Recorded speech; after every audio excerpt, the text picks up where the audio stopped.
All right, folks, this is one of the most handy tools with Google Sheets for me, which is creating data filters within the sheet to allow you to show and hide particular types of entries. Again, best way to explain it is to go ahead and show it.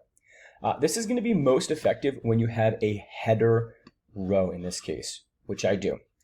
And while you can create filters for some of the sheet, one nice quick trick is to create a filter for all of the sheet. So I'm going to click in this upper left-hand box right here. It highlights the entire sheet. I'm going to go to Data, Create a Filter. Now, what did that do? What it really did is it just created these little, I don't know, green downward-facing arrows beside each of my header names. I'm going to do a little bit of formatting here. And what does it allow me to do? For instance, suppose I want to see only upper school entries. I can click on this little arrow. It gives me some sorting options if I'd like.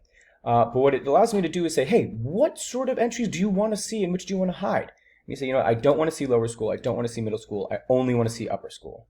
Press OK. And it will automatically hide all of the rows that had anything other than upper school listed here. So it's a way that if you want to, well, filter the data for something, you can. You can choose one, you can choose multiple. So I want to see only upper school and lower school. You can select all, which effectively means you're not filtering the data at all. You can clear them all and pick one. So suppose I want to see everyone in the middle school, and I only want to see, the asynchronous Canvas course. Since there's so many options here, I might clear and then pick that. Okay, this is a list of all the middle school folks who are in the asynchronous Canvas course, and say I want to sort by last name alphabetically A to Z. Great.